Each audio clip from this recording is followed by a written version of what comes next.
Have you ever wondered why the same patterns repeat in your life, even when you try to change them? Neville Goddard believed imagination is the reason, and this book explores how to awaken it. Who is your imagination? I rest not from my great task to open the eternal worlds, to open the immortal eyes of man inwards into the worlds of thought, into eternity ever expanding in the bosom of God, the human imagination. Blake, Jerusalem, 5:18-20. Certain words in the course of long use gather so many strange connotations that they almost cease to mean anything at all. Such a word is imagination. This word is made to serve all manner of ideas, some of them directly opposed to one another. Fancy, thought, hallucination, suspicion. Indeed, so wide is its use and so varied its meanings, the word imagination has no status nor fixed significance. For example, we ask a man to use his imagination, meaning that his present outlook is too restricted and therefore not equal to the task. In the next breath, we tell him that his ideas are pure imagination, thereby implying that his ideas are unsound. We speak of a jealous or suspicious person as a victim of his own imagination, meaning that his thoughts are untrue.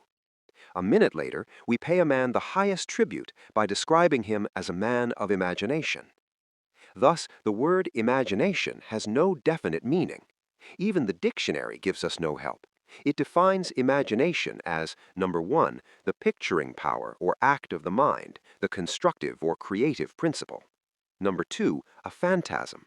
Number 3, an irrational notion or belief. Number 4, planning, plotting, or scheming as involving mental construction. I identify the central figure of the Gospels with human imagination, the power which makes the forgiveness of sins, the achievement of our goals, inevitable.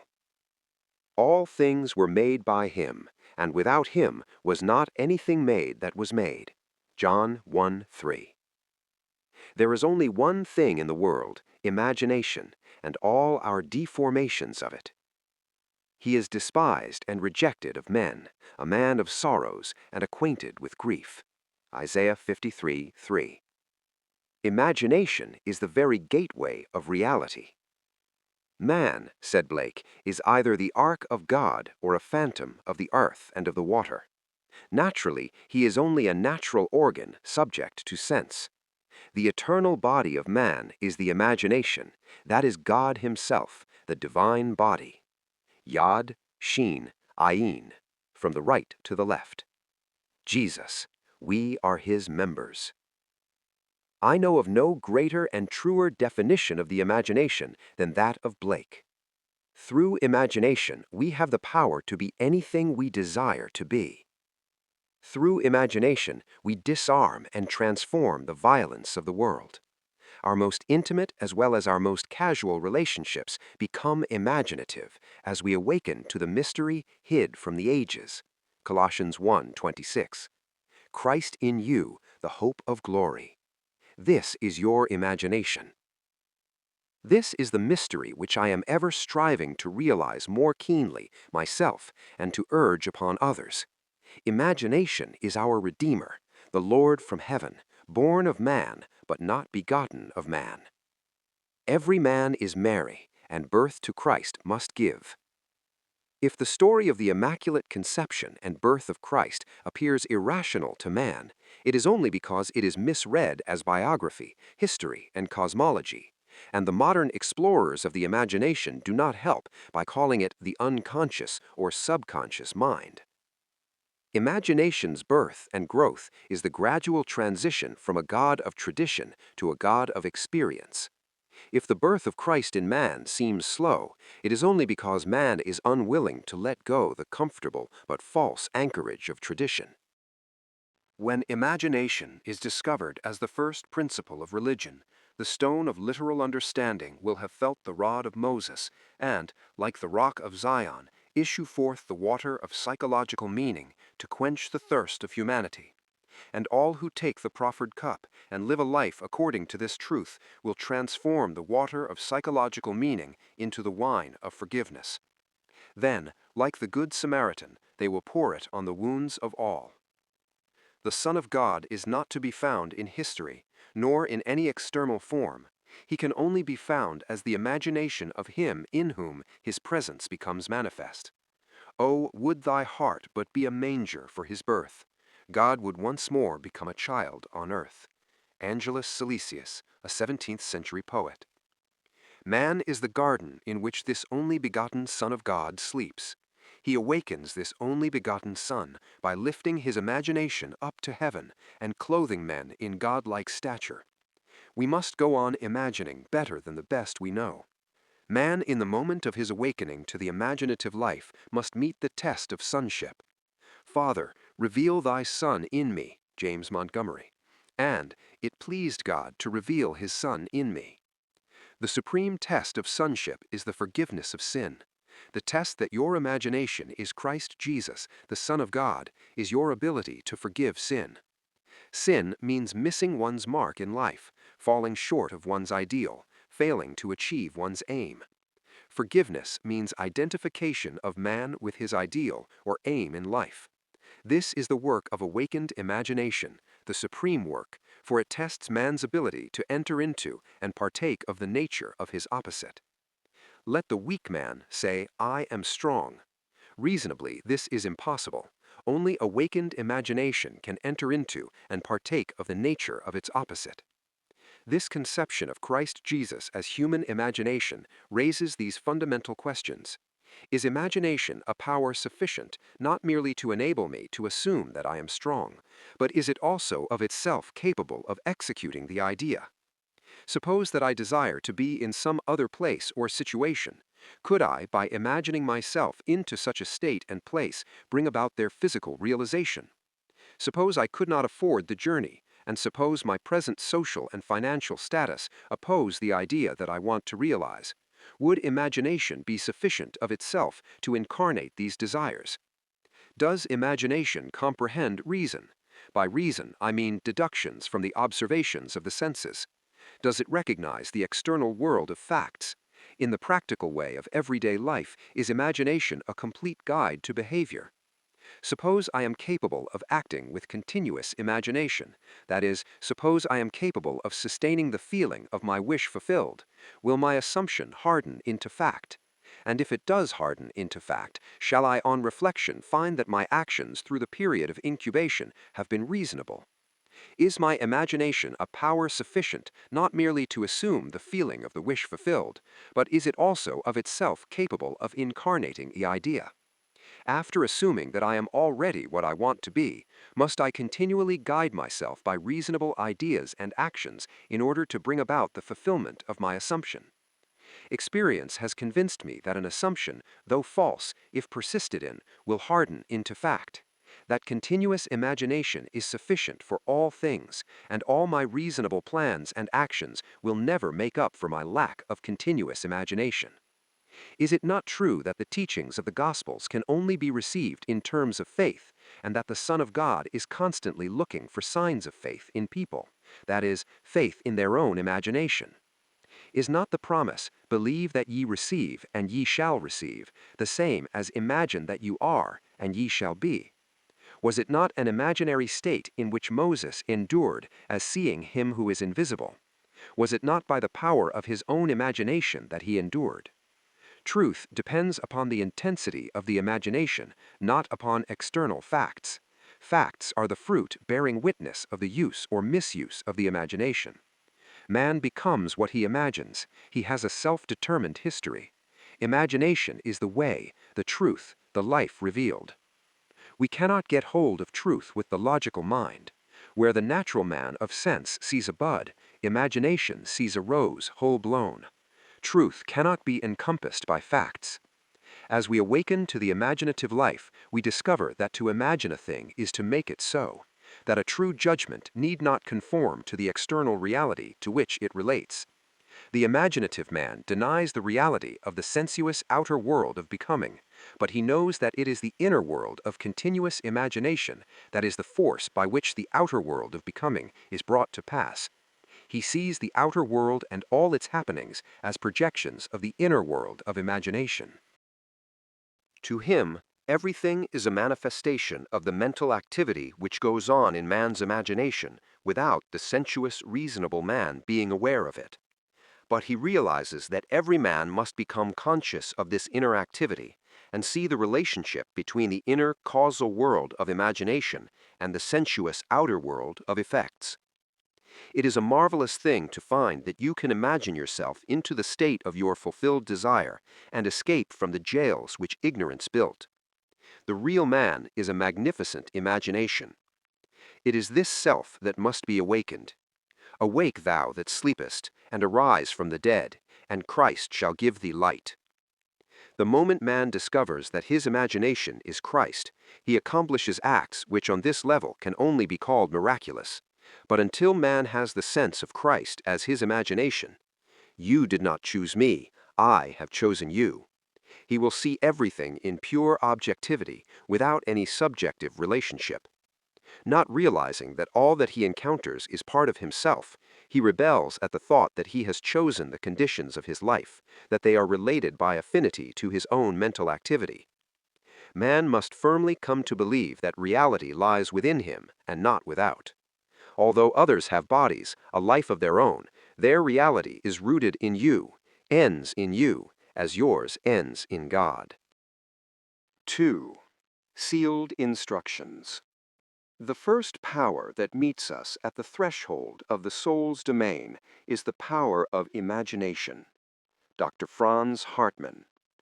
I was first made conscious of the power, nature, and redemptive function of imagination through the teachings of my friend Abdullah, and through subsequent experiences I learned that Jesus was a symbol of the coming of imagination to man, that the test of his birth in man was the individual's ability to forgive sin, that is, his ability to identify himself or another with his aim in life. Without the identification of man with his aim, though reason and his senses deny it, is proof of the birth of Christ in him. To passively surrender to appearances and bow before the evidence of facts is to confess that Christ is not yet born in you.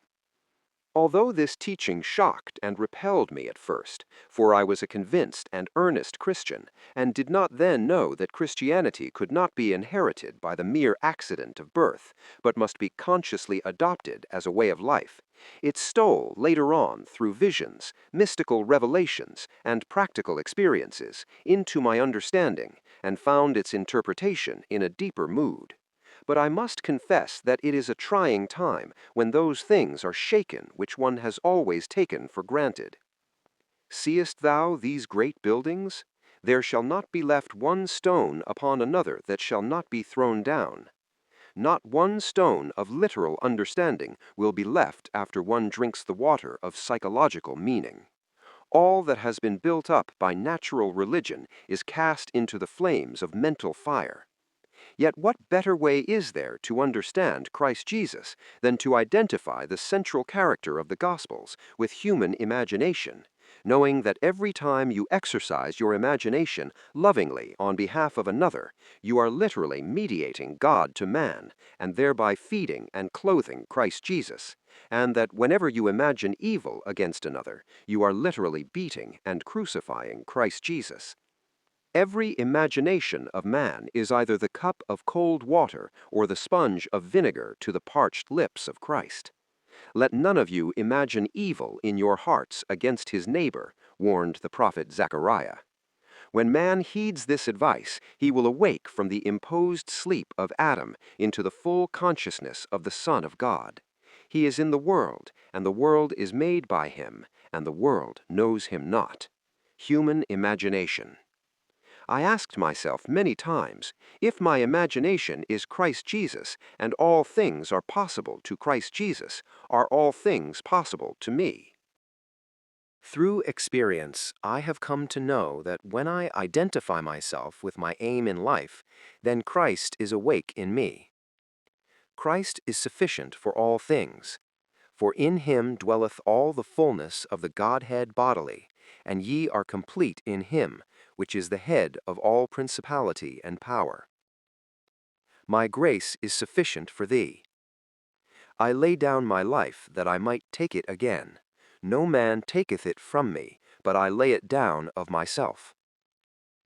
What a comfort it is to know that all that I experience is the result of my own standard of beliefs, that I am the center of my own web of circumstances, and that as I change, so must my outer world. The world presents different appearances according as our states of consciousness differ. What we see when we are identified with a state cannot be seen when we are no longer fused with it. By state is meant all that man believes and consents to as true. No idea presented to the mind can realize itself unless the mind accepts it. It depends on the acceptance, the state with which we are identified, how things present themselves. In the fusion of imagination and states is to be found the shaping of the world as it seems. The world is a revelation of the states with which imagination is fused. It is the state from which we think that determines the objective world in which we live. The rich man, the poor man, the good man, the thief are what they are by virtue of the states from which they view the world. On the distinction between these states depends the distinction between the worlds of these men.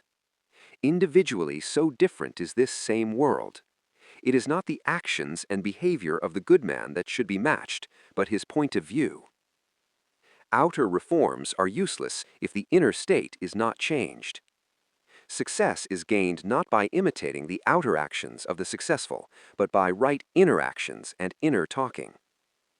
If we detach ourselves from a state, and we may at any moment, the conditions and circumstances to which that union gave being vanish. It was in the fall of 1933 in New York City that I approached Abdullah with a problem. He asked me one simple question: "What do you want?" I told him that I would like to spend the winter in Barbados, but that I was broke.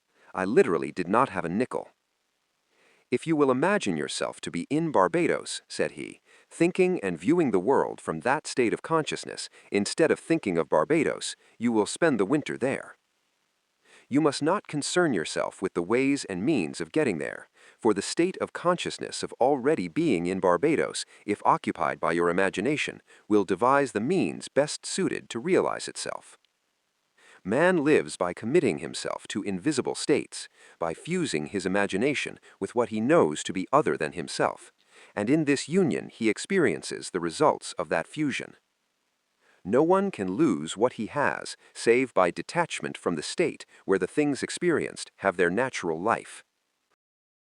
You must imagine yourself right into the state of your fulfilled desire," Abdallah told me, "and fall asleep viewing the world from Barbados. The world which we describe from observation must be as we describe it relative to ourselves. Our imagination connects us with the state desired.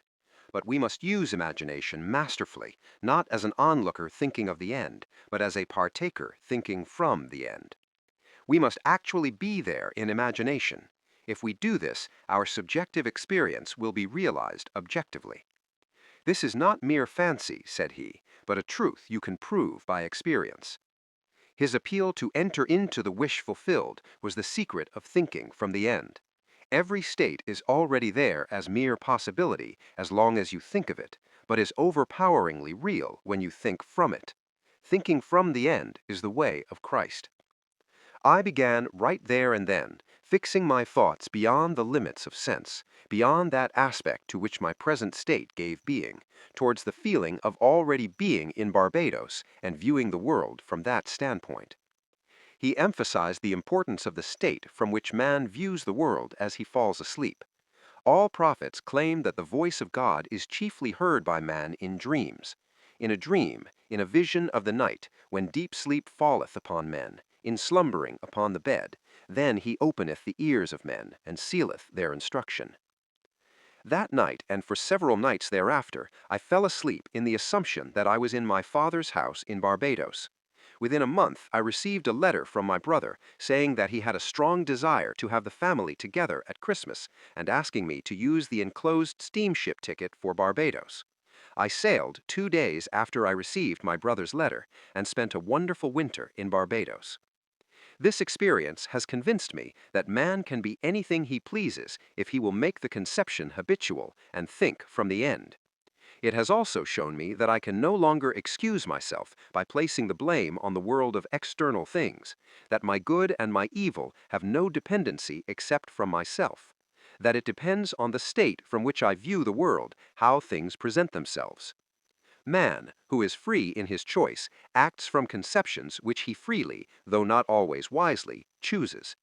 All conceivable states are awaiting our choice and occupancy, but no amount of rationalizing will of itself yield us the state of consciousness which is the only thing worth having.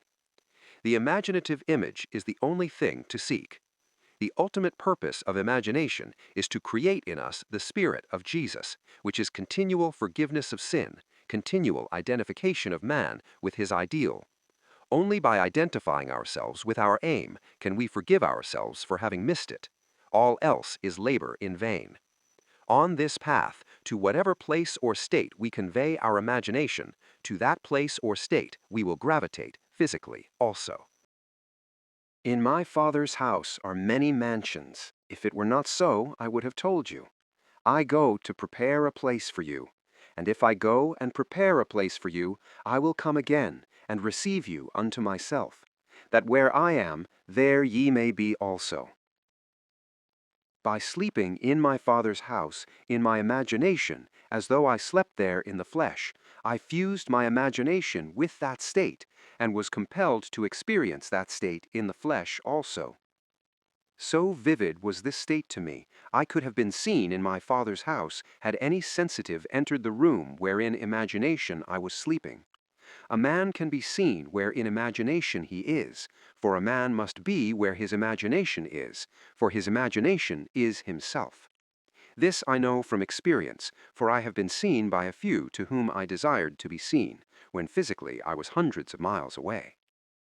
I, by the intensity of my imagination and feeling, imagining and feeling myself to be in Barbados instead of merely thinking of Barbados, had spanned the vast Atlantic to influence my brother into desiring my presence to complete the family circle at Christmas.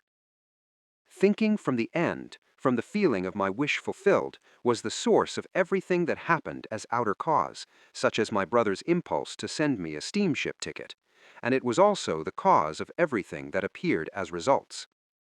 In Ideas of Good and Evil, W.B. Yeats, having described a few experiences similar to this experience of mine, writes, "If all who have described events like this have not dreamed, we should rewrite our histories, for all men, certainly all imaginative men, must be forever casting forth enchantments, glamour, illusions, and all men, especially tranquil men, who have no powerful egotistic life, must be continually passing under their power."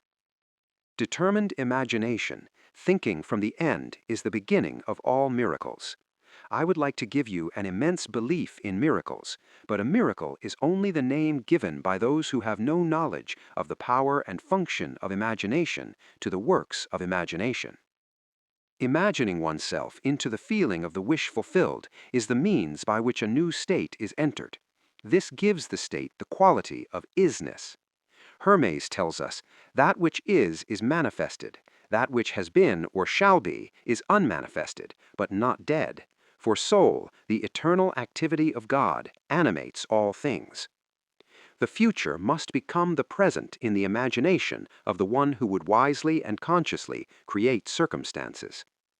We must translate vision into being, thinking of into thinking from. Imagination must center itself in some state and view the world from that state. Thinking from the end is an intense perception of the world of fulfilled desire. Thinking from the state desired is creative living. Ignorance of this ability to think from the end is bondage. It is the root of all bondage with which man is bound. To passively surrender to the evidence of the senses underestimates the capacities of the inner self. Once man accepts thinking from the end as a creative principle in which he can cooperate, then he is redeemed from the absurdity of ever attempting to achieve his objective by merely thinking of it. Construct all ends according to the fulfilled desire. The whole of life is just the appeasement of hunger, and the infinite states of consciousness from which a man can view the world are purely a means of satisfying that hunger. The principle upon which each state is organized is some form of hunger, to lift the passion for self-gratification to ever higher and higher levels of experience. Desire is the mainspring of the mental machinery. It is a blessed thing. It is a right and natural craving which has a state of consciousness as its right and natural satisfaction. But one thing I do, forgetting the things which are behind, and stretching forward to the things which are before, I press on toward the goal. Philippians 3:13-14. It is necessary to have an aim in life. Without an aim, we drift. What wantest thou of me? What wilt thou that I shall do unto thee? Luke 18:41. Is the implied question asked most often by the central figure of the Gospels. In defining your aim, you must want it. As the hart panteth after the water brooks, so panteth my soul after thee, O God. Psalms 42:1. It is lack of this passionate direction to life that makes man fail of accomplishment. The spanning of the bridge between desire, thinking of, and satisfaction, thinking from, is all important. We must move mentally from thinking of the end to thinking from the end. This reason could never do. By its nature, it is restricted to the evidence of the senses, but imagination, having no such limitation, can. Desire exists to be gratified in the activity of imagination. Through imagination, man escapes from the limitation of the senses and the bondage of reason. There is no stopping the man who can think from the end. Nothing can stop him. He creates the means and grows his way out of limitation into ever greater and greater mansions of the Lord. It does not matter what he has been or what he is. All that matters is, what does he want? He knows that the world is a manifestation of the mental activity which goes on within himself, so he strives to determine and control the ends from which he thinks. In his imagination he dwells in the end, confident that he shall dwell there in the flesh also. He puts his whole trust in the feeling of the wish fulfilled, and lives by committing himself to that state, for the art of fortune is to tempt him so to do. Like the man at the pool of Bethesda, he is ready for the moving of the waters of imagination. Knowing that every desire is ripe grain to him who knows how to think from the end, he is indifferent to mere reasonable probability, and confident that through continuous imagination his assumptions will harden into fact. But how to persuade men everywhere that thinking from the end is the only living, how to foster it in every activity of man, how to reveal it as the plenitude of life and not the compensation of the disappointed, that is the problem. Life is a controllable thing. You can experience what you please once you realize that you are His Son and that you are what you are by virtue of the state of consciousness from which you think and view the world. Son, thou art ever with me, and all that I have is thine. 3. Highways of the inner world. And the children struggled within her. And the Lord said unto her, 2 nations are in thy womb, and 2 manner of people shall be separated from thy bowels. And the one people shall be stronger than the other people, and the elder shall serve the younger. Genesis 25:22-23. Duality is an inherent condition of life. Everything that exists is double. Man is a dual creature with contrary principles embedded in his nature. They war within him and present attitudes to life which are antagonistic. This conflict is the eternal enterprise, the war in heaven, the never-ending struggle of the younger man of imagination to assert his supremacy over the elder man of sense. The first shall be last, and the last shall be first. Matthew 19:30. He it is who coming after me is preferred before me. John 1:27. The second man is the Lord from heaven. 1 Corinthians 15:47. Man begins to awake to the imaginative life the moment he feels the presence of another being in himself. In your limbs lie nations twain, rival races from their birth. One the mastery shall gain, the younger or the elder reign. There are two distinct centers of thought or outlooks on the world possessed by every man. The Bible speaks of these two outlooks as natural and spiritual. The natural man receiveth not the things of the Spirit of God, for they are foolishness unto him, neither can he know them, because they are spiritually discerned. 1 Corinthians 2:14. Man's inner body is as real in the world of subjective experience as his outer physical body is real in the world of external realities. But the inner body expresses a more fundamental part of reality. This existing inner body of man must be consciously exercised and directed. The inner world of thought and feeling to which the inner body is attuned has its real structure and exists in its own higher space. There are two kinds of movement, one that is according to the inner body and another that is according to the outer body. The movement which is according to the inner body is causal, but the outer movement is under compulsion. The inner movement determines the outer, which is joined to it, bringing into the outer a movement that is similar to the actions of the inner body. Inner movement is the force by which all events are brought to pass. Outer movement is subject to the compulsion applied to it by the movement of the inner body. Whenever the actions of the inner body match the actions which the outer must take to appease desire, that desire will be realized. Construct mentally a drama which implies that your desire is realized, and make it one that involves movement of self.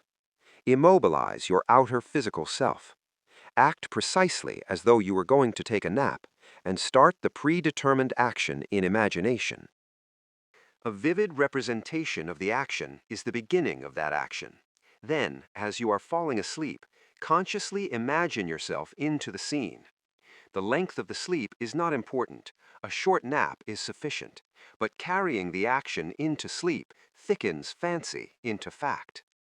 At first, your thoughts may be like rambling sheep that have no shepherd. Don't despair. Should your attention stray 70 times 7, bring it back 70 times 7 to its predetermined course, until, from sheer exhaustion, it follows the appointed path. The inner journey must never be without direction. When you take to the inner road, it is to do what you did mentally before you started. You go for the prize you have already seen and accepted. In The Road to Xanadu, Professor John Livingston Lowes says, "But I have long had the feeling, which this study had matured to a conviction, that fancy and imagination are not two powers at all, but one. The valid distinction which exists between them lies not in the materials with which they operate, but in the degree of intensity of the operant power itself. Working at high tension, the imaginative energy assimilates and transmutes. Keyed low, the same energy aggregates and yokes together those images which at its highest pitch it merges indissolubly into one. Fancy assembles, imagination fuses." Here is a practical application of this theory. A year ago, a blind girl living in the city of San Francisco found herself confronted with a transportation problem. A rerouting of buses forced her to make 3 transfers between her home and her office. This lengthened her trip from 15 minutes to 2 hours and 15 minutes. She thought seriously about this problem and came to the decision that a car was the solution. She knew that she could not drive a car, but felt that she could be driven in one. Putting this theory to the test, that whenever the actions of the inner self correspond to the actions which the outer physical self must take to appease desire, that desire will be realized, she said to herself, "I will sit here and imagine that I am being driven to my office." Sitting in her living room, she began to imagine herself seated in a car. She felt the rhythm of the motor. She imagined that she smelled the odor of gasoline, felt the motion of the car, touched the sleeve of the driver, and felt that the driver was a man. She felt the car stop, and turning to her companion, said, "Thank you very much, sir." To which he replied, "The pleasure is all mine." Then she stepped from the car and heard the door snap shut as she closed it. She told me that she centered her imagination on being in a car, and although blind, viewed the city from her imaginary ride. She did not think of the ride, she thought from the ride and all that it implied. This controlled and subjectively directed purposive ride raised her imagination to its full potency. She kept her purpose ever before her, knowing there was cohesion in inner movement. In these inner journeys, an emotional continuity must be sustained, the emotion of fulfilled desire. Expectancy and desire were so intensely joined that they passed at once from a mental state into a physical act. The inner self moves along the predetermined course best when the emotions collaborate. The inner self must be fired, and it is best fired by the thought of great deeds and personal gain. We must take pleasure in our actions. On 2 successive days, the blind girl took her imaginary ride, giving it all the joy and sensory vividness of reality. A few hours after her second imaginary ride, a friend told her of a story in the evening paper. It was a story of a man who was interested in the blind. The blind girl phoned him and stated her problem. The very next day, on his way home, he stopped in at a bar, and while there, had the urge to tell the story of the blind girl to his friend, the proprietor. A total stranger, on hearing the story, volunteered to drive the blind girl home every day. The man who told the story then said, "If you will take her home, I will take her to work." This was over a year ago, and since that day, this blind girl has been driven to and from her office by these two gentlemen. Now, instead of spending 2 hours and 15 minutes on 3 buses, she is at her office in less than 15 minutes. And on that first ride to her office, she turned to her good Samaritan and said, "Thank you very much, sir." And he replied, "The pleasure is all mine." Thus, the objects of her imagination were to her the realities of which the physical manifestation was only the witness. The determinative animating principle was the imaginative ride. Her triumph could be a surprise only to those who did not know of her inner ride. She mentally viewed the world from this imaginative ride with such a clearness of vision that every aspect of the city attained identity. These inner movements not only produce corresponding outer movements. This is the law which operates beneath all physical appearances. He who practices these exercises of bilocation will develop unusual powers of concentration and quiescence, and will inevitably achieve waking consciousness on the inner and dimensionally larger world. Actualizing strongly, she fulfilled her desire, for, viewing the city from the feeling of her wish fulfilled, she matched the state desired and granted that to herself which sleeping men ask of God. To realize your desire, an action must start in your imagination, apart from the evidence of the senses, involving movement of self and implying fulfillment of your desire. Whenever it is the action which the outer self takes to appease desire, that desire will be realized. The movement of every visible object is caused not by things outside the body, but by things within it, which operate from within outward. The journey is in yourself. You travel along the highways of the inner world. Without inner movement, it is impossible to bring forth anything. Inner action is introverted sensation. If you will construct mentally a drama which implies that you have realized your objective, then close your eyes and drop your thoughts inward, centering your imagination all the while in the predetermined action, and partake in that action, you will become a self-determined being. Inner action orders all things according to the nature of itself. Try it and see whether a desirable ideal once formulated is possible, for only by this process of experiment can you realize your potentialities. It is thus that this creative principle is being realized. So the clue to purposive living is to center your imagination in the action and feeling of fulfilled desire, with such awareness, such sensitiveness, that you initiate and experience movement upon the inner world. Ideas only act if they are felt, if they awaken inner movement. Inner movement is conditioned by self-motivation, outer movement by compulsion. Wherever the sole of your foot shall tread, the same give I unto you. And remember, the Lord thy God in the midst of thee is mighty. 4. The pruning shears of revision. The second man is the Lord from heaven. 1 Corinthians 15:47. Never will he say caterpillars. He'll say, there's a lot of butterflies as is to be on our cabbages, pure. He won't say, it's winter. He'll say, summer's sleeping. And there's no bud little enough, nor sad colored enough, for Kester not to call in it the beginnings of the blow. Mary Webb, Precious Bane. The very first act of correction or cure is always revise. One must start with oneself. It is one's attitude that must be changed. What we are, that only can we see. Emerson. It is a most healthy and productive exercise to daily relive the day as you wish you had lived it, revising the scenes to make them conform to your ideals. For instance, suppose today's mail brought disappointing news. Revise the letter. Mentally rewrite it and make it conform to the news you wish you had received. Then, in imagination, read the revised letter over and over again. This is the essence of revision, and revision results in repeal. The one requisite is to arouse your attention in a way and to such intensity that you become wholly absorbed in the revised action. You will experience an expansion and refinement of the senses by this imaginative exercise and eventually achieve vision. But always remember that the ultimate purpose of this exercise is to create in you the Spirit of Jesus, which is continual forgiveness of sin. Revision is of greatest importance when the motive is to change oneself, when there is a sincere desire to be something different, when the longing is to awaken the ideal active spirit of forgiveness. Without imagination, man remains a being of sin. Man either goes forward to imagination or remains imprisoned in his senses.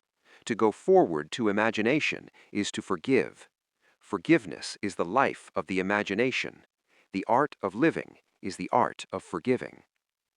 Forgiveness is, in fact, experiencing in imagination the revised version of the day, experiencing in imagination what you wish you had experienced in the flesh. Every time one really forgives, that is, every time one relives the event as it should have been lived, one is born again. Father, forgive them is not the plea that comes once a year, but the opportunity that comes every day. The idea of forgiving is a daily possibility, and if it is sincerely done, it will lift man to higher and higher levels of being. He will experience a daily Easter, and Easter is the idea of rising transformed. And that should be almost a continuous process. Freedom and forgiveness are indissoluble. Not to forgive is to be at war with ourselves, for we are freed according to our capacity to forgive.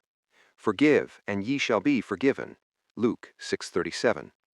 Forgive not merely from a sense of duty or service. Forgive because you want to. Thy ways are ways of pleasantness, and all thy paths are peace. Proverbs 3:17. You must take pleasure in revision. You can forgive others effectively only when you have a sincere desire to identify them with their ideal. Duty has no momentum. Forgiveness is a matter of deliberately withdrawing attention from the unrevised day and giving it full strength and joyously to the revised day. If a man begins to revise even a little of the vexations and troubles of the day, then he begins to work practically on himself. Every revision is a victory over himself and therefore a victory over his enemy. A man's foes are those of his own household, Matthew 10:36, and his household is his state of mind. He changes his future as he revises his day. When a man practices the art of forgiveness, of revision, however factual the scene on which sight then rests, he revises it with his imagination and gazes on one never before witnessed. The magnitude of the change which any act of revision involves makes such change appear wholly improbable to the realist, the unimaginative man, but the radical changes in the fortunes of the prodigal, Luke 15:11-32, were all produced by a change of heart. The battle man fights is fought out in his own imagination. The man who does not revise the day has lost the vision of that life, into the likeness of which it is the true labor of the Spirit of Jesus to transform this life. All things whatsoever ye would that men should do to you, even so do ye to them, for this is the law. Matthew 7:12. Here is the way an artist friend forgave herself and was set free from pain, annoyance, and unfriendliness. Knowing that nothing but forgetfulness and forgiveness will bring us to new values, she cast herself upon her imagination and escaped from the prison of her senses. She writes, Thursday, I taught all day in the art school. Only one small thing marred the day. Coming into my afternoon classroom, I discovered the janitor had left all the chairs on top of the desks after cleaning the floor. As I lifted a chair down, it slipped from my grasp and struck me a sharp blow on the instep of my right foot. I immediately examined my thoughts and found that I had criticized the man for not doing his job properly. Since he had lost his helper, I realized he probably felt he had done more than enough, and it was an unwanted gift that had bounced and hit me on the foot. Looking down at my foot, I saw both my skin and nylons were intact, so forgot the whole thing. That night, after I had been working intensely for about 3 hours on a drawing, I decided to make myself a cup of coffee.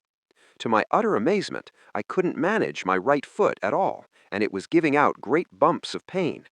I hopped over to a chair and took off my slipper to look at it. The entire foot was a strange purplish pink, swollen out of shape and red hot. I tried walking on it and found that it just flapped. I had no control over it whatsoever. It looked like two things. Either I had cracked a bone when I dropped the chair on my foot, or something could be dislocated. No use speculating what it is. Better get rid of it right away. So I became quiet, all ready to melt myself into light. To my complete bewilderment, my imagination refused to cooperate. It just said no. This sort of thing often happens when I am painting. I just started to argue, why not? It just kept saying no. Finally, I gave up and said, You know I am in pain. I'm trying hard not to be frightened, but you are the boss. What do you want to do? The answer, Go to bed and review the day's events. So I said, All right, but let me tell you, if my foot isn't perfect by tomorrow morning, you have only yourself to blame. After arranging the bedclothes so they didn't touch my foot, I started to review the day. It was slow going, as I had difficulty keeping my attention away from my foot. I went through the whole day, saw nothing to add to the chair incident, but when I reached the early evening, I found myself coming face to face with a man who for the past year has made a point of not speaking. The first time this happened, I thought he had grown deaf. I had known him since school days, but we had never done more than say hello and comment on the weather. Mutual friends assured me I had done nothing, that he had said he never liked me, and finally decided it was not worthwhile speaking. I had said hi. He hadn't answered. I found that I thought, Poor guy, what a horrid state to be in. I shall do something about this ridiculous state of affairs. So, in my imagination, I stopped right there and redid the scene. I said hi. He answered hi and smiled. I now thought, Good old Ed. I ran the scene over a couple of times and went on to the next incident and finished up the day. Now what do we do, my foot or the concert? I had been melting and wrapping up a wonderful present of courage and success for a friend who was to make her debut the following day, and I had been looking forward to giving it to her tonight.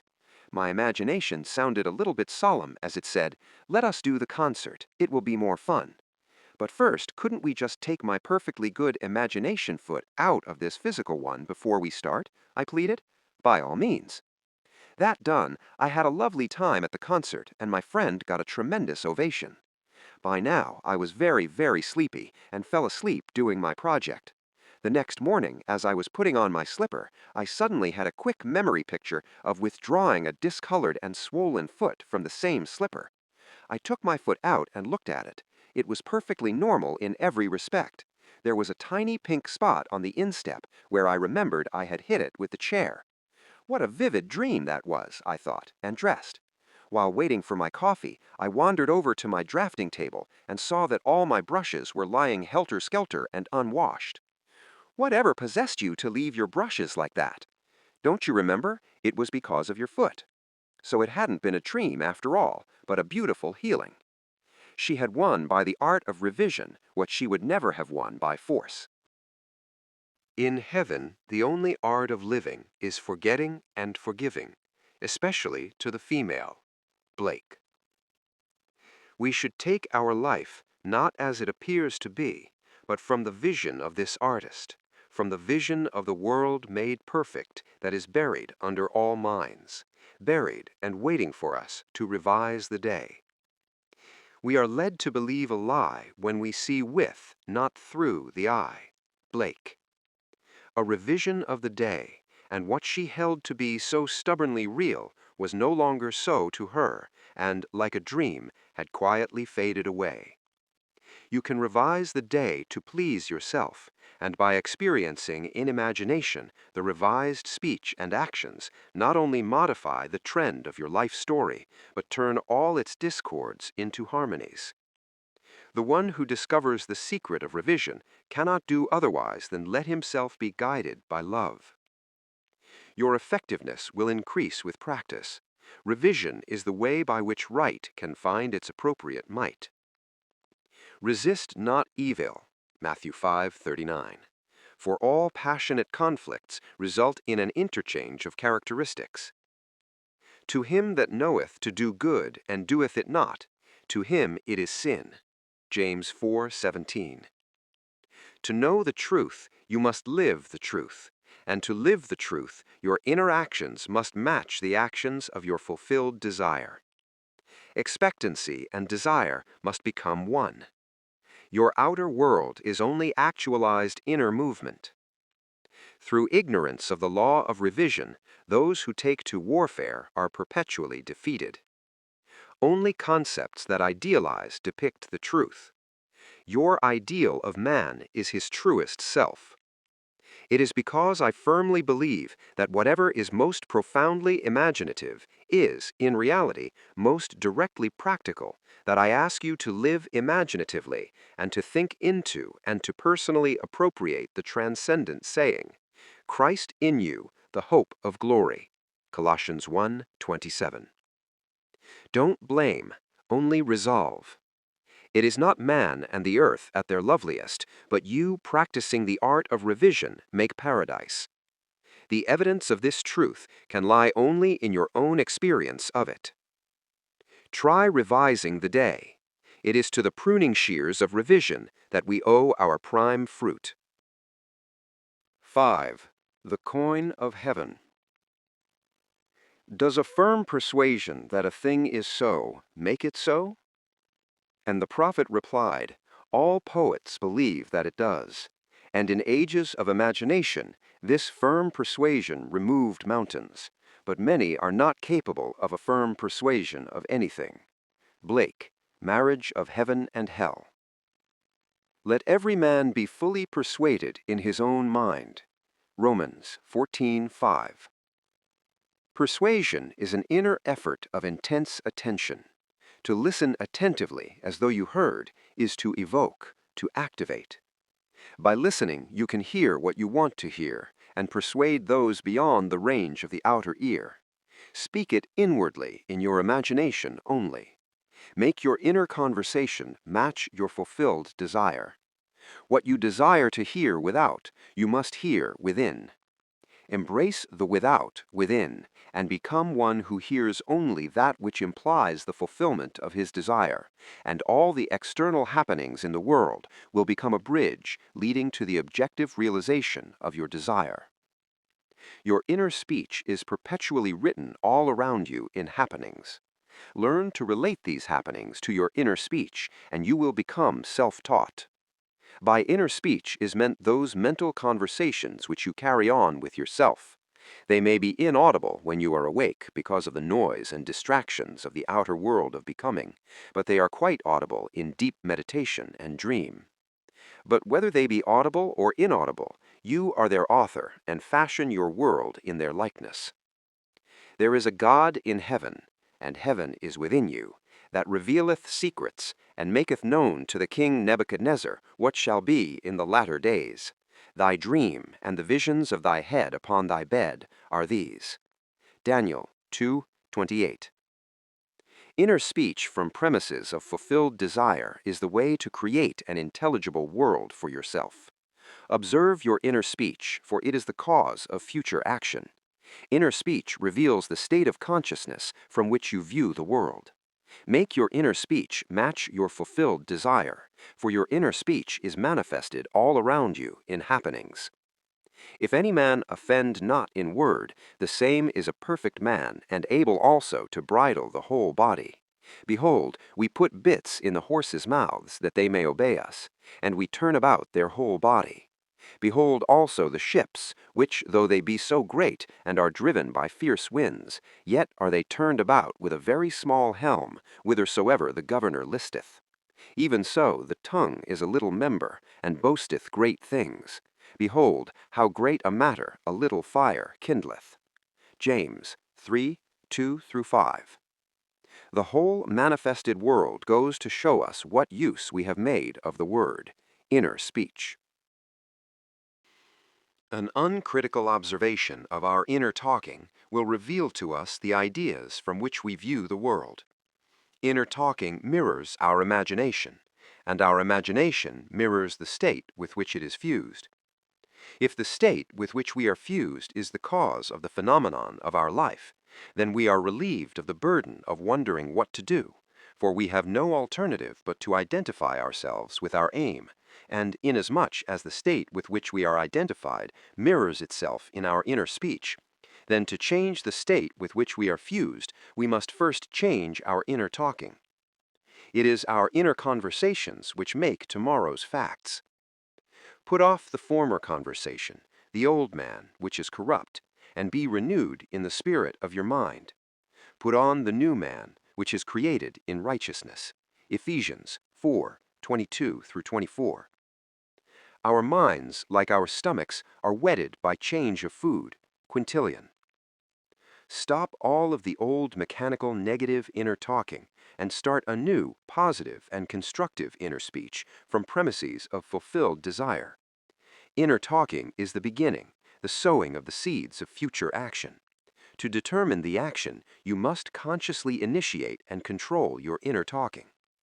Construct a sentence which implies the fulfillment of your aim, such as, I have a large, steady, dependable income consistent with integrity and mutual benefit, or I am happily married, I am wanted, I am contributing to the good of the world, and repeat such a sentence over and over until you are inwardly affected by it. Our inner speech represents in various ways the world we live in. In the beginning was the Word, John 1:1. That which ye sow ye reap. See yonder fields, the sesamum was sesamum, the corn was corn. The silence and the darkness knew. So is a man's fate born. The Light of Asia, Edwin Arnold. Ends run true to origins. Those that go searching for love only make manifest their own lovelessness, and the loveless never find love, only the loving find love, and they never have to seek for it. D.H. Lawrence. Man attracts what he is. The art of life is to sustain the feeling of the wish fulfilled and let things come to you, not to go after them or think they flee away. Observe your inner talking and remember your aim. Do they match? Does your inner talking match what you would say audibly had you achieved your goal? The individual's inner speech and actions attract the conditions of his life. Through uncritical self-observation of your inner talking, you find where you are in the inner world, and where you are in the inner world is what you are in the outer world. You put on the new man whenever ideals and inner speech match. In this way alone can the new man be born. Inner speech matures in the dark. From the dark it issues into the light. The right inner speech is the speech that would be yours were you to realize your ideal. In other words, it is the speech of fulfilled desire. I am that. Exodus 3:14. There are two gifts which God has bestowed upon man alone and on no other mortal creature. These two are mind and speech, and the gift of mind and speech is equivalent to that of immortality. If a man uses these two gifts rightly, he will differ in nothing from the immortals. And when he quits the body, mind and speech will be his guides, and by them he will be brought into the troop of the gods and the souls that have attained to bliss. Hermetica, Walter Scott's translation. The circumstances and conditions of life are outpictured inner talking, solidified sound. Inner speech calls events into existence. In every event is the creative sound that is its life and being. All that a man believes and consents to as true reveals itself in his inner speech. It is his word, his life. Try to notice what you are saying in yourself at this moment, to what thoughts and feelings you are consenting. They will be perfectly woven into your tapestry of life. To change your life, you must change your inner talking, for life, said Hermes, is the union of word and mind. When imagination matches your inner speech to fulfilled desire, there will then be a straight path in yourself from within out, and the out will instantly reflect the within for you, and you will know reality is only actualized inner talking. Receive with meekness the inborn word which is able to save your souls. James 1:21. Every stage of man's progress is made by the conscious exercise of his imagination, matching his inner speech to his fulfilled desire. Because man does not perfectly match them, the results are uncertain, while they might be perfectly certain. Persistent assumption of the wish fulfilled is the means of fulfilling the intention. As we control our inner talking, matching it to our fulfilled desires, we can lay aside all other processes. Then we simply act by clear imagination and intention. We imagine the wish fulfilled and carry on mental conversations from that premise. Through controlled inner talking from premises of fulfilled desire, seeming miracles are performed. The future becomes the present and reveals itself in our inner speech. To be held by the inner speech of fulfilled desire is to be safely anchored in life. Our lives may seem to be broken by events, but they are never broken so long as we retain the inner speech of fulfilled desire. All happiness depends on the active voluntary use of imagination to construct and inwardly affirm that we are what we want to be. We match ourselves to our ideals by constantly remembering our aim and identifying ourselves with it. We fuse with our aims by frequently occupying the feeling of our wish fulfilled. It is the frequency, the habitual occupancy, that is the secret of success. The oftener we do it, the more natural it is. Fancy assembles. Continuous imagination fuses. It is possible to resolve every situation by the proper use of imagination. Our task is to get the right sentence, the one which implies that our desire is realized, and fire the imagination with it. All this is intimately connected with the mystery of the still small voice. Inner talking reveals the activities of imagination, activities which are the causes of the circumstances of life. As a rule, man is totally unaware of his inner talking, and therefore sees himself not as the cause but the victim of circumstance. To consciously create circumstance, man must consciously direct his inner speech, matching the still small voice to his fulfilled desires. He calls things not seen as though they were. Romans 4:17. Right inner speech is essential. It is the greatest of the arts. It is the way out of limitation into freedom. Ignorance of this art has made the world a battlefield and penitentiary where blood and sweat alone are expected, when it should be a place of marveling and wondering. Right inner talking is the first step to becoming what you want to be. Speech is an image of mind, and mind is an image of God.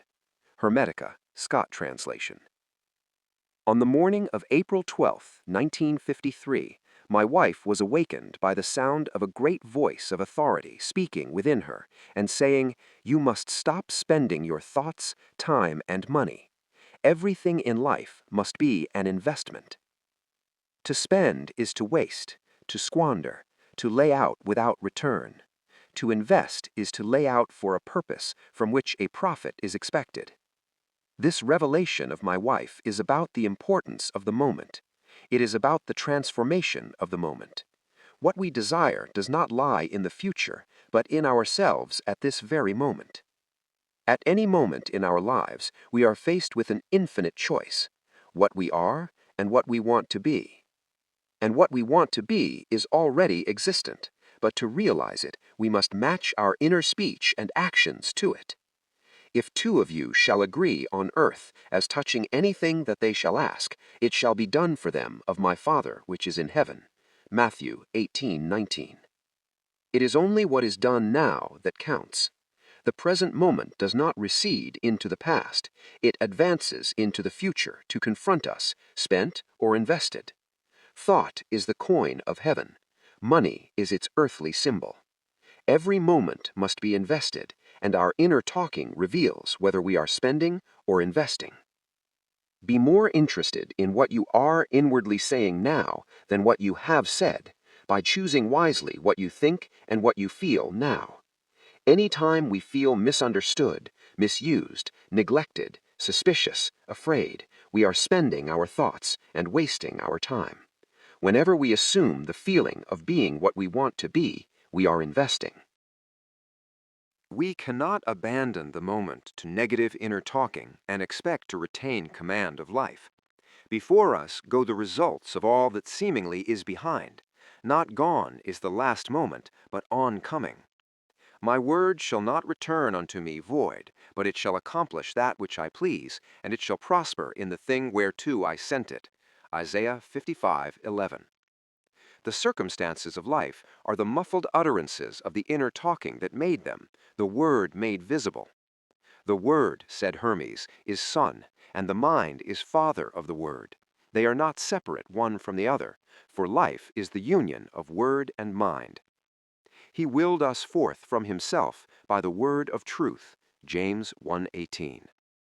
Let us be imitators of God as dear children, Ephesians 5:1.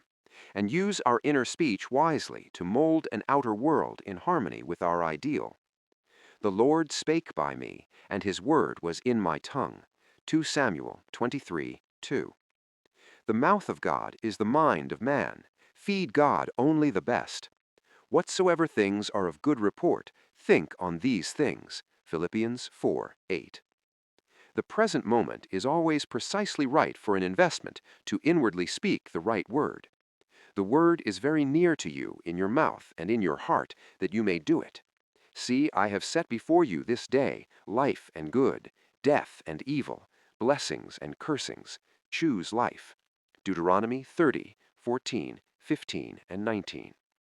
You choose life and good and blessings by being that which you choose. Like is known to like alone. Make your inner speech bless and give good reports. Man's ignorance of the future is the result of his ignorance of his inner talking. His inner talking mirrors his imagination, and his imagination is a government in which the opposition never comes into power. If the reader ask, what if the inner speech remains subjective and is unable to find an object for its love?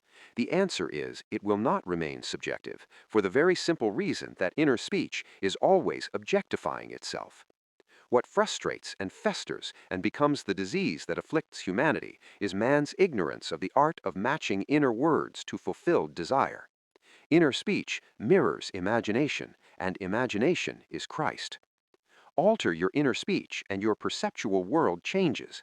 Whenever inner speech and desire are in conflict, inner speech invariably wins. Because inner speech objectifies itself, it is easy to see that if it matches desire, desire will be objectively realized. Were this not so, I would say with Blake, sooner murder an infant in its cradle than nurse unacted desires. But I know from experience. 6. It is within. Rivers, mountains, cities, villages, all are human. And when you enter into their bosoms, you walk in heavens and earths, as in your own bosom you bear your heaven and earth and all you behold. Though it appears without, it is within, in your imagination, of which this world of mortality is but a shadow. Blake, Jerusalem. The inner world was as real to Blake as the outer land of waking life. He looked upon his dreams and visions as the realities of the forms of nature. Blake reduced everything to the bedrock of his own consciousness. The kingdom of heaven is within you. Luke 17:21. The real man, the imaginative man, has invested the outer world with all of its properties. The apparent reality of the outer world, which is so hard to dissolve, is only proof of the absolute reality of the inner world of his own imagination. No man can come to me except the Father which hath sent me draw him. I and my Father are one. John 6:44, 10:30. The world which is described from observation is a manifestation of the mental activity of the observer. When man discovers that his world is his own mental activity made visible, that no man can come to him except he draws him, and that there is no one to change but himself, his own imaginative self, his first impulse is to reshape the world in the image of his ideal. But his ideal is not so easily incarnated. In that moment when he ceases to conform to external discipline, he must impose upon himself a far more rigorous discipline, the self-discipline upon which the realization of his ideal depends. Imagination is not entirely untrammeled and free to move at will without any rules to constrain it. In fact, the contrary is true. Imagination travels according to habit. Imagination has choice, but it chooses according to habit. Awake or asleep, man's imagination is constrained to follow certain definite patterns. It is this benumbing influence of habit that man must change. If he does not, his dreams will fade under the paralysis of custom. Imagination, which is Christ in man, is not subject to the necessity to produce only that which is good and good. It exercises its absolute freedom from necessity by endowing the outer physical self with free will to choose to follow good or evil, order or disorder. Choose this day whom ye will serve. Joshua 24:15. But after the choice is made and accepted so that it forms the individual's habitual consciousness, then imagination manifests its infinite power and wisdom by molding the outer world. The outer sensuous world of becoming is in the image of the habitual inner speech and actions of the individual. To realize his ideal, man must first change the pattern which his imagination has followed. Habitual thought is indicative of character. The way to change the outer world is to make the inner speech and action match the outer speech and action of fulfilled desire. Our ideals are waiting to be incarnated, but unless we ourselves match our inner speech and action to the speech and action of fulfilled desire, they are incapable of birth. Inner speech and action are the channels of God's action. He cannot respond to our prayer unless these paths are offered. The outer behavior of man is mechanical. It is subject to the compulsion applied to it by the behavior of the inner self, and old habits of the inner self hang on till replaced by new ones.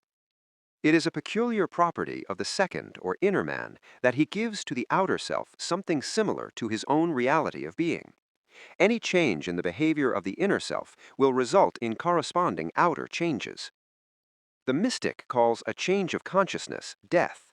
By death, he means not the destruction of imagination and the state with which it was fused, but the dissolution of their union. Fusion is union rather than oneness, thus the conditions to which that union gave being vanish. I die daily, said Paul to the Corinthians. Blake said to his friend Crabb Robinson, there is nothing like death. Death is the best thing that can happen in life, but most people die so late and take such an unmerciful time in dying. God knows their neighbors never see them rise from the dead. To the outer man of sense, who knows nothing of the inner man of being, this is sheer nonsense.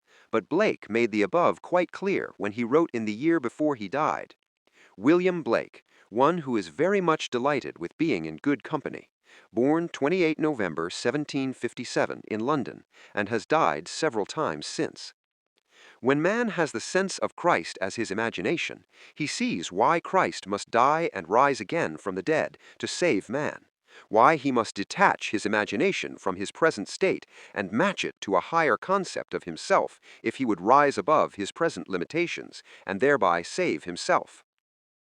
Here is a lovely story of a mystical death which was witnessed by a neighbor.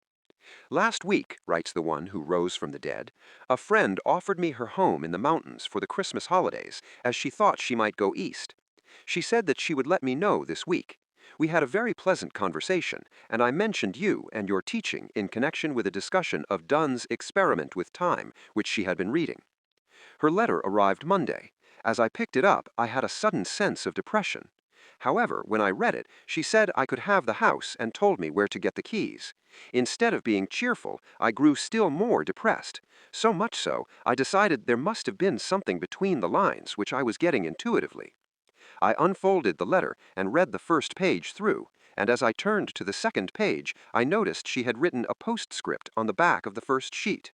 It consisted of an extremely blunt and heavy-handed description of an unlovely trait in my character, which I had struggled for years to overcome, and for the past 2 years I thought I had succeeded. Yet here it was again, described with clinical exactitude. I was stunned and desolated. I thought to myself, what is this letter trying to tell me?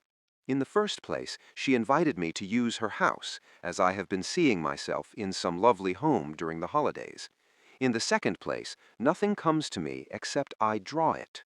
And thirdly, I have been hearing nothing but good news.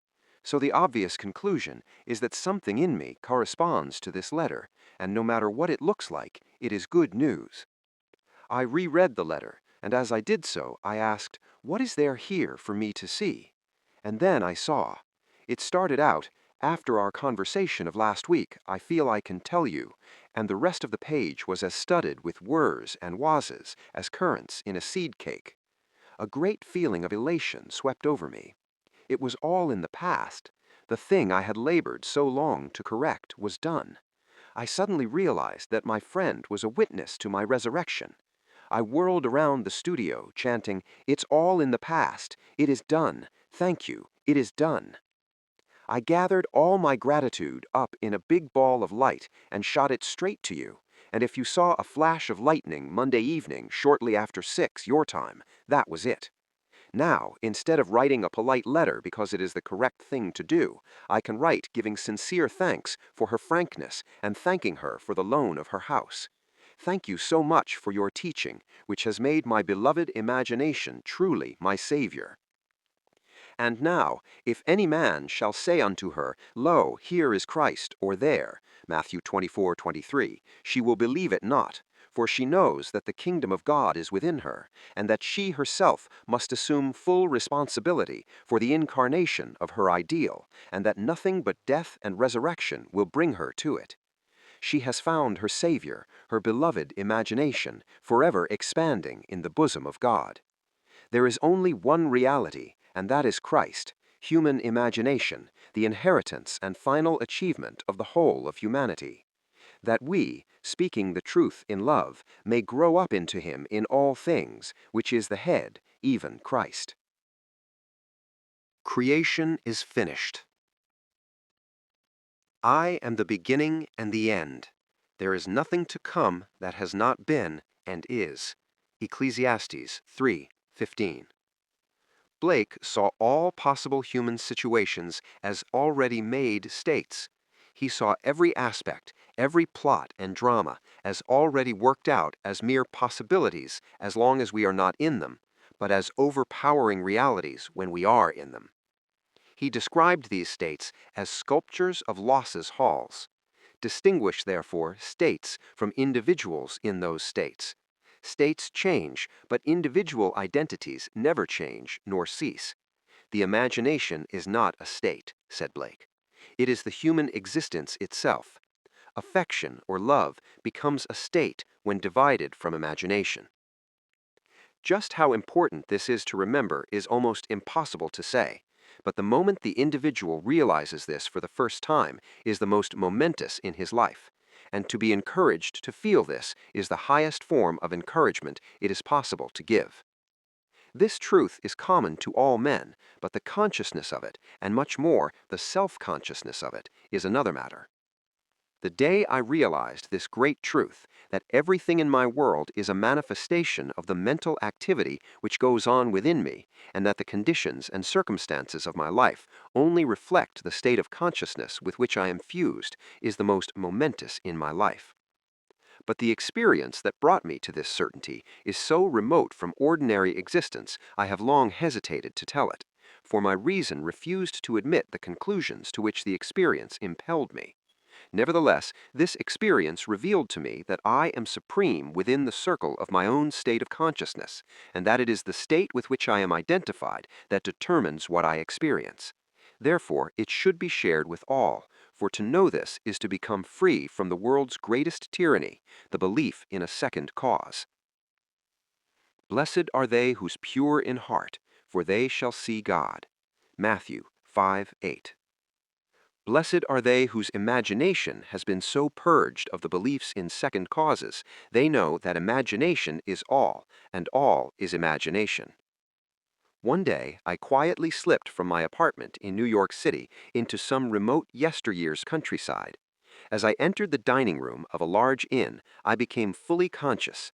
I knew that my physical body was immobilized on my bed back in New York. Yet here I was, as awake and as conscious as I have ever been. I intuitively knew that if I could stop the activity of my mind, everything before me would freeze. No sooner was the thought born than the urge to try it possessed me. I felt my head tighten, then thicken to a stillness. My attention concentrated into a crystal clear focus, and the waitress walking walked not. And I looked through the window, and the leaves falling fell not. And the family of 4 eating ate not, and they lifting the food lifted it not. Then my attention relaxed, the tightness eased, and of a sudden all moved onward in their course. The leaves fell, the waitress walked, and the family ate. Then I understood Blake's vision of sculptures of losses halls. I sent you to reap that whereon ye bestowed no labor. Creation is finished. I am the beginning and the end. There is nothing to come that has not been and is. Ecclesiastes 3:15, ERV. The world of creation is finished, and its original is within us. We saw it before we set forth, and have since been trying to remember it and to activate sections of it. There are infinite views of it. Our task is to get the right view, and by determined direction of our attention, make it pass in procession before the inner eye. If we assemble the right sequence and experience it in imagination until it has the tone of reality, then we consciously create circumstances. This inner procession is the activity of imagination that must be consciously directed. We, by a series of mental transformations, become aware of increasing portions of that which already is, and by matching our own mental activity to that portion of creation which we desire to experience, we activate it, resurrect it, and give it life. This experience of mine not only shows the world as a manifestation of the mental activity of the individual observer, but it also reveals our course of time as jumps of attention between eternal moments. An infinite abyss separates any 2 moments of ours. We, by the movements of our attention, give life to the sculptures of losses halls. Think of the world as containing an infinite number of states of consciousness from which it could be viewed. Think of these states as rooms or mansions in the house of God. John 14:2. And like the rooms of any house, they are fixed relative to one another. But think of yourself, the real self, the imaginative you, as the living, moving occupant of God's house. Each room contains some of Los's sculptures with infinite plots and dramas and situations already worked out but not activated. They are activated as soon as human imagination enters and fuses with them. Each represents certain mental and emotional activities. To enter a state, man must consent to the ideas and feelings which it represents.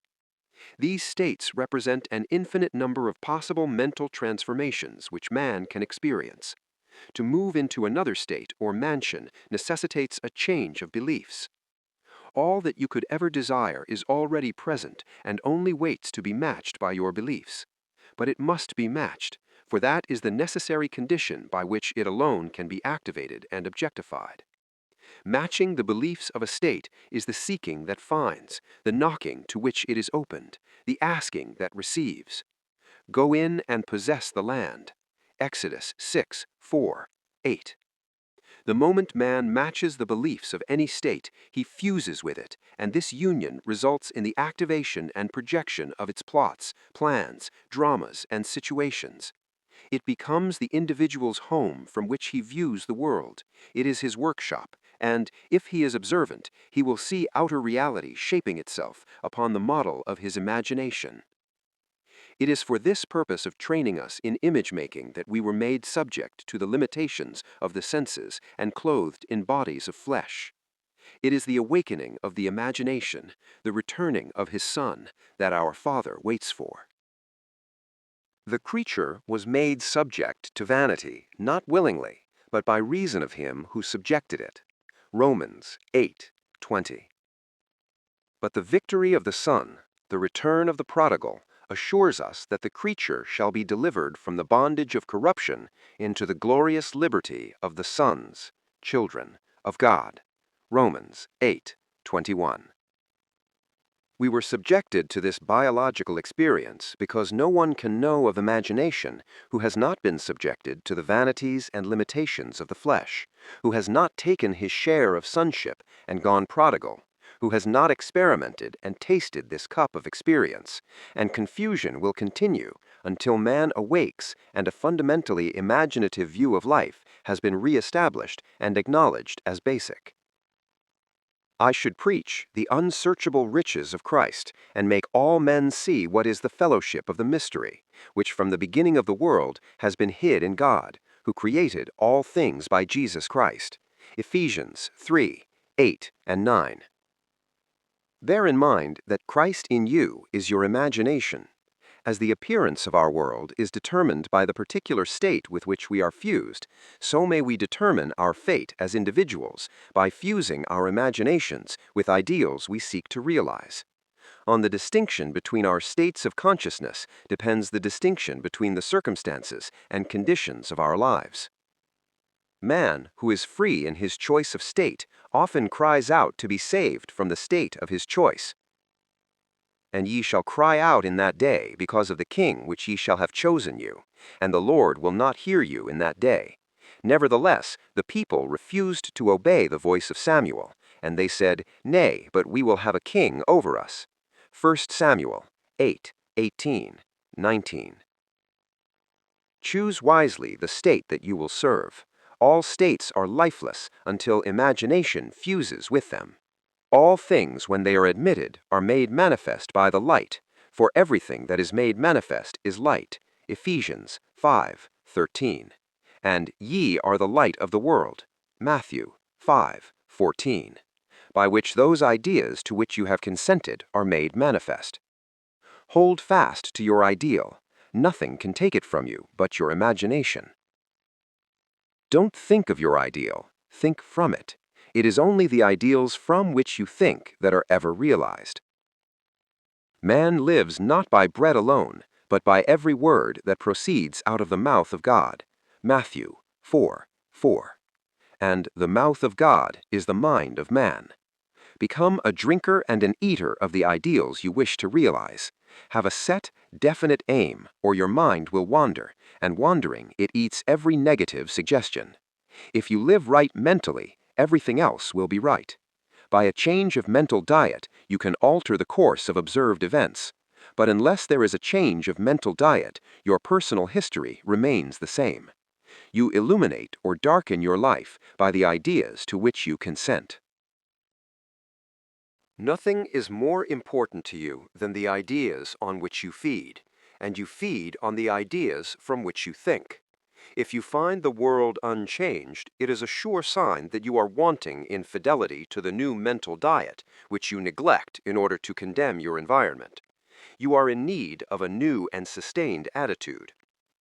You can be anything you please if you will make the conception habitual, for any idea which excludes all others from the field of attention discharges in action. The ideas and moods to which you constantly return define the state with which you are fused. Therefore, train yourself to occupy more frequently the feeling of your wish fulfilled. This is creative magic. It is the way to work toward fusion with the desired state. If you would assume the feeling of your wish fulfilled more frequently, you would be master of your fate, but unfortunately, you shut out your assumption for all but the occasional hour.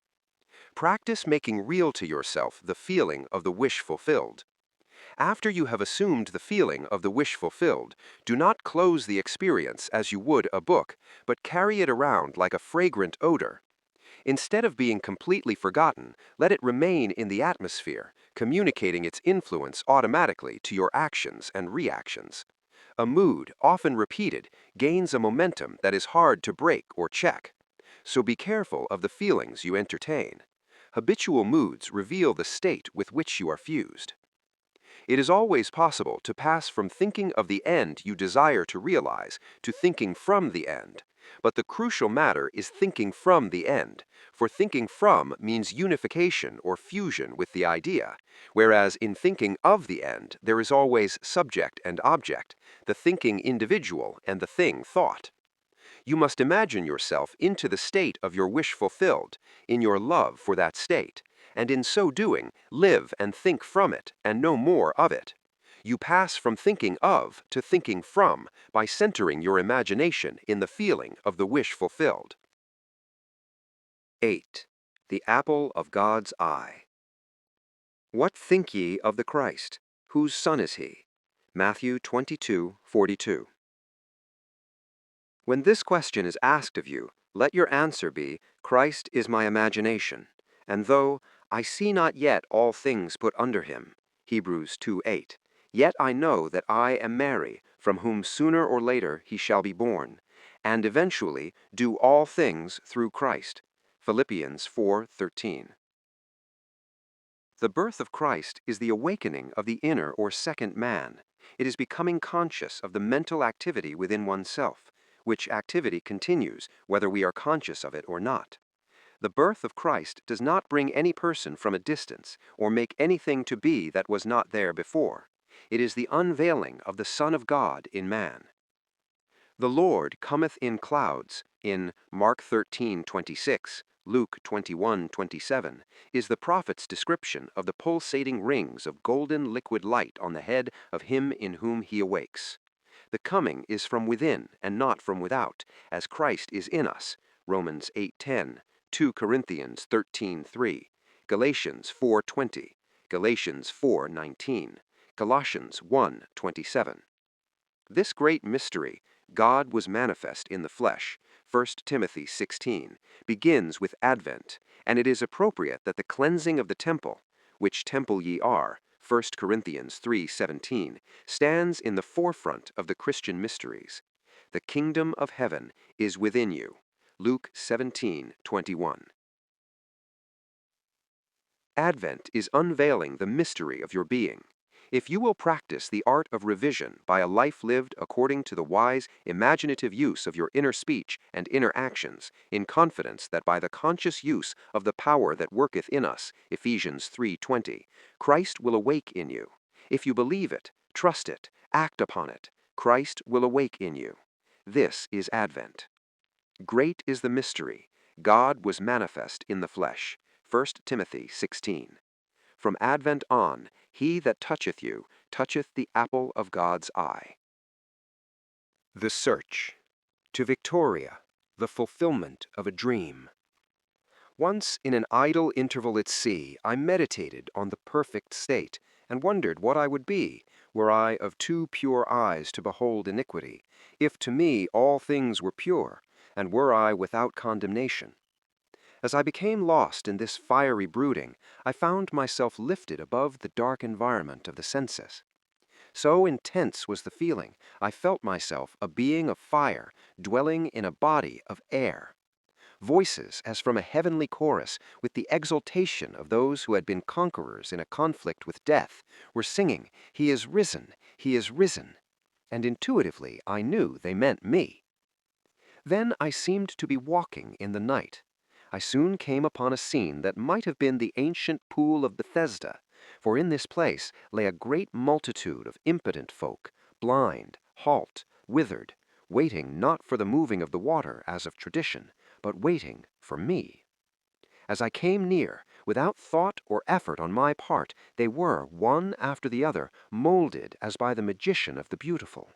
Eyes, hands, feet, all missing members were drawn from some invisible reservoir and molded in harmony with that perfection which I felt springing within me.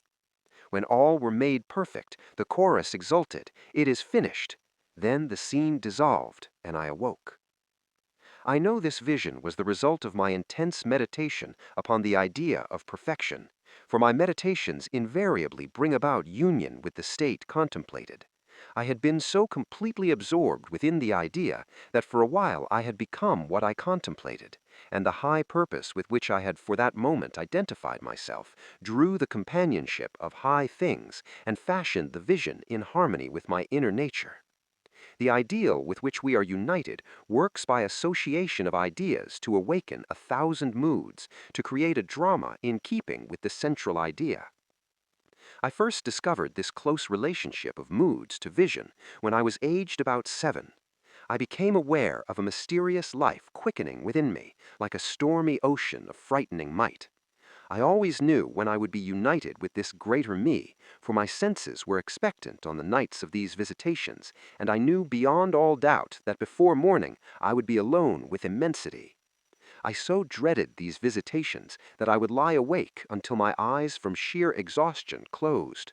As my eyes closed in sleep, I was no longer solitary, but smitten through and through with another being, and yet I knew it to be myself.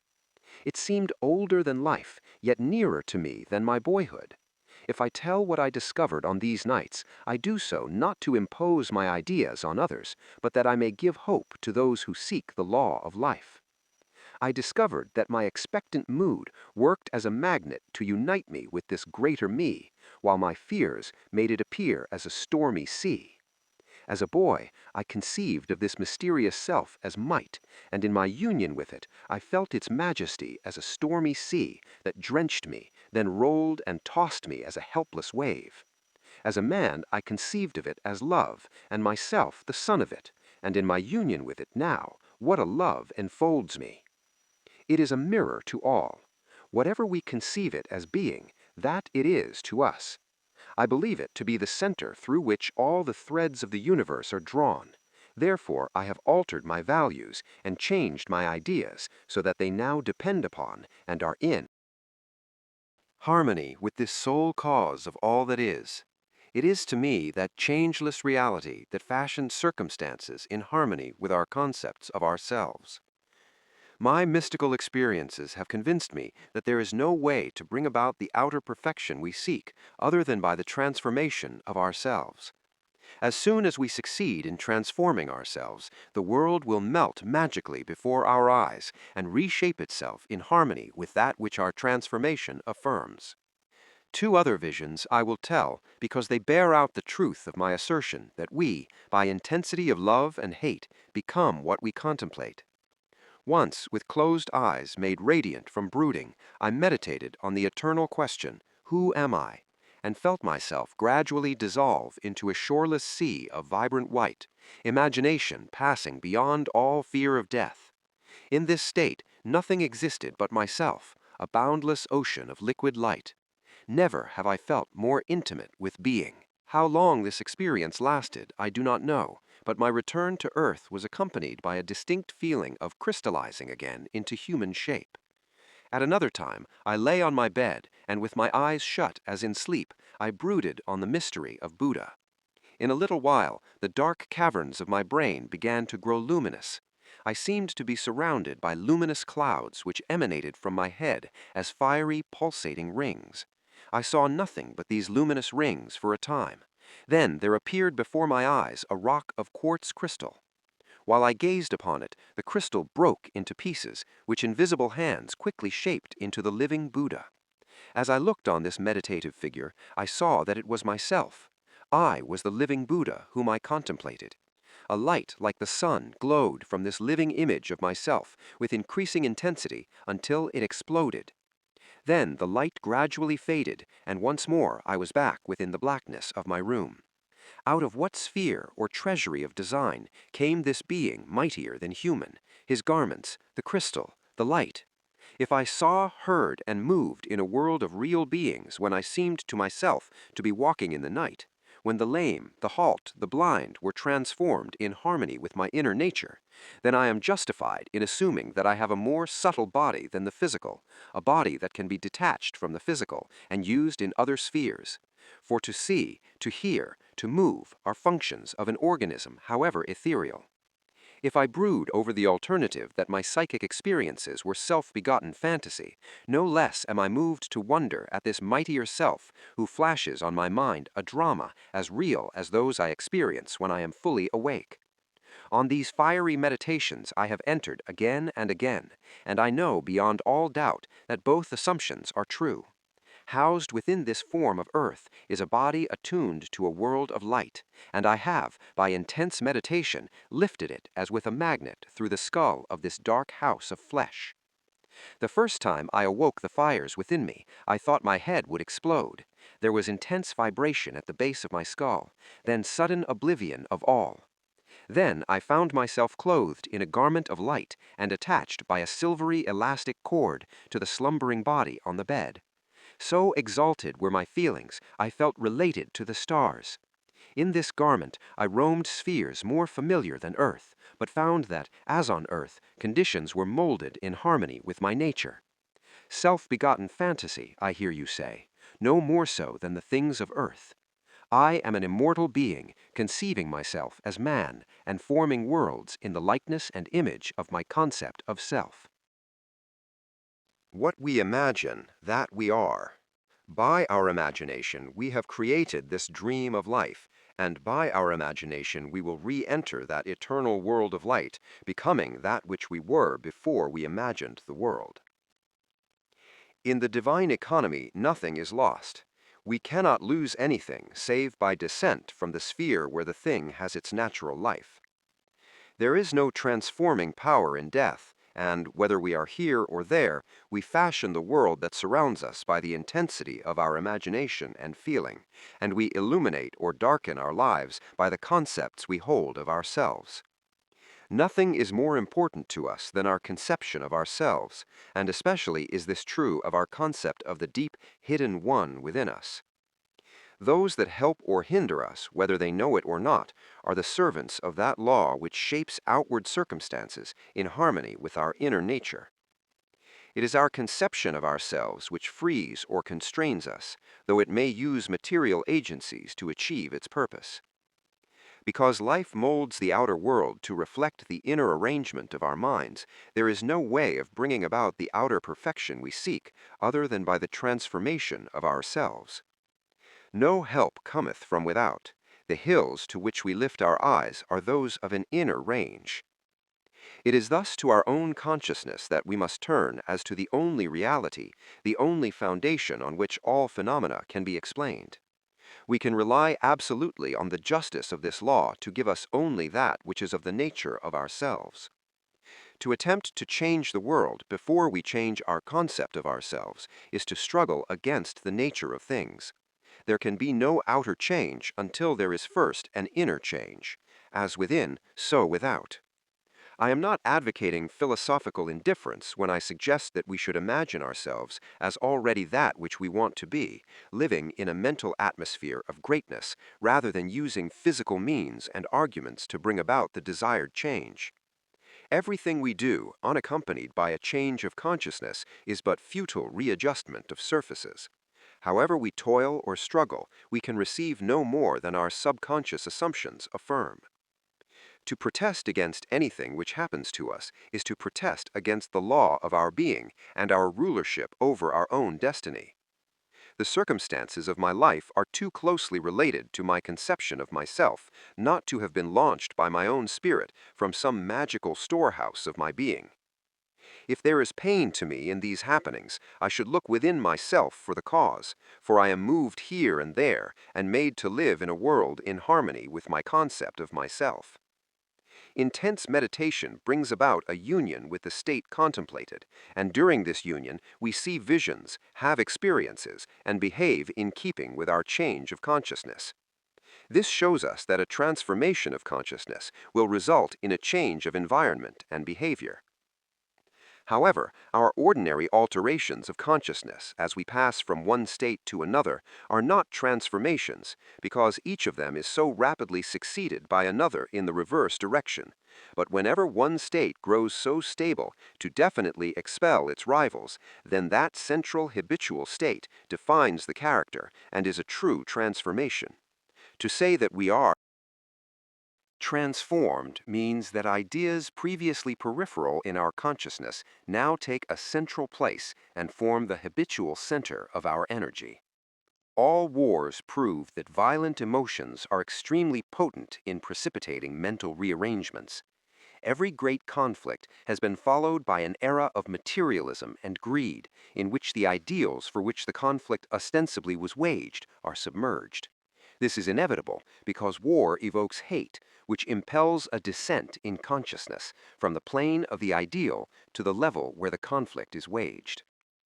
If we would become as emotionally aroused over our ideals as we become over our dislikes, we would ascend to the plane of our ideals as easily as we now descend to the level of our hates. Love and hate have a magical transforming power, and we grow through their exercise into the likeness of what we contemplate. By intensity of hatred, we create in ourselves the character we imagine in our enemies. Qualities die for want of attention, so the unlovely states might best be rubbed out by imagining beauty for ashes and joy for mourning, Isaiah 61:3, rather than by direct attacks on the state from which we would be free. Whatsoever things are lovely and of good report, think on these things, Philippians 4:8, for we become that with which we are in rapport. There is nothing to change but our concept of self. Humanity is a single being in spite of its many forms and faces, and there is in it only such seeming separation as we find in our own being when we are dreaming. The pictures and circumstances we see in dreams are creations of our own imagination and have no existence save in ourselves. The same is true of the pictures and circumstances we see in this dream of life. They reveal our concepts of ourselves. As soon as we succeed in transforming self, our world will dissolve and reshape itself in harmony with that which our change affirms. The universe which we study with such care is a dream, and we, the dreamers of the dream, eternal dreamers, dreaming non-eternal dreams. One day, like Nebuchadnezzar, we shall awaken from the dream, from the nightmare in which we fought with demons, to find that we really never left our eternal home, that we were never born and have never died, save in our dream. This completes our audiobook. Thanks for listening and being part of our journey. Always remember, what you imagine, you quietly become.